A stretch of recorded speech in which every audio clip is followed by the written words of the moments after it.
Well, here I am. Got a quick one for you today.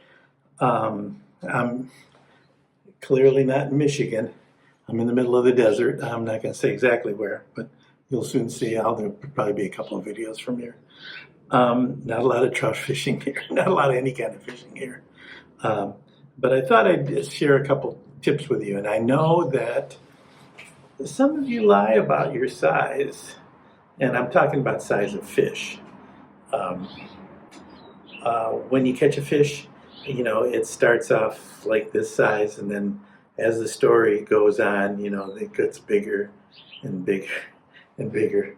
But it's always nice to know exactly what you're catching, um, especially if there's regulations, if you're keeping the fish, if there's some regulations about what size they should be and whatever. So just a simple trick that I do on most of my rods.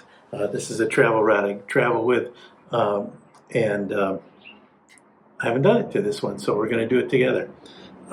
First thing is here's the rod. I don't think of rods as being that precious, so I have no problem writing on them or marking them up or doing whatever. At a certain point, you can go, oh yeah, okay, it's a tool. I can do whatever I want to do with it. So what you need is a ruler.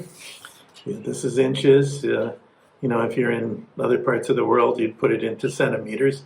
But we're here in the U.S. and we're going to do an actual inches ruler.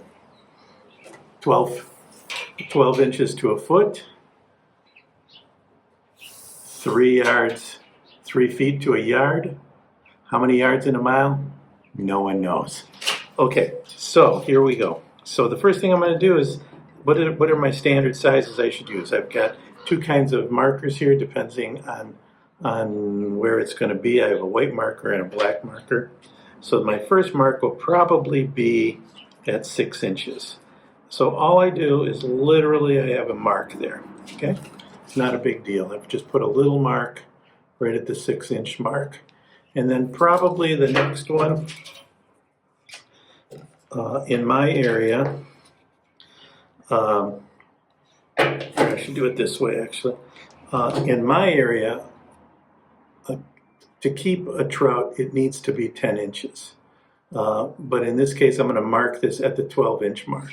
Now, I don't have, that's black. So if I put black on black, it's not going to work. So if you have any of these things, the greatest invention known to man, these are just white pens.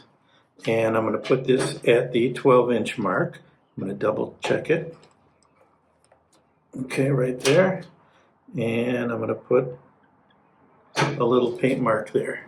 So now I have a paint mark and a black mark over there. So that's 6 and 12 inches. And just because, I do have hope sometimes, I'm going to put another one at the 18-inch mark.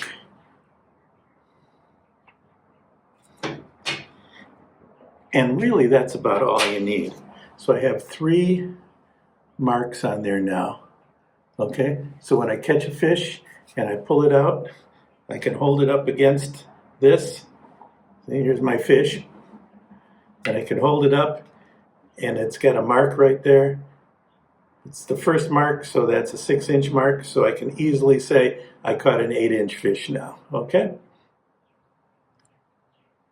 So that's just a simple trick. It's ridiculously easy to do, but it takes a lot of guesswork out of it. You don't have to keep a ruler with you. If it's 6, there's my 12-inch mark, and it's somewhere in here, I can easily say it's about 10 inches right there. Okay?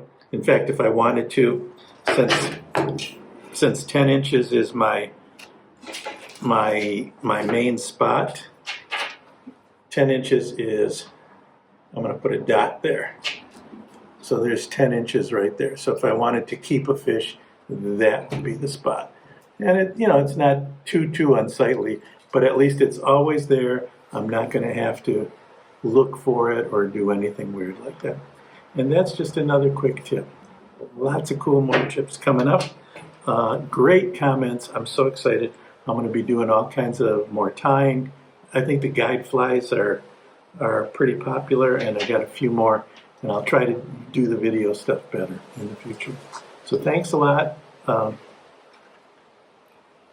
we'll be casting in the pool soon.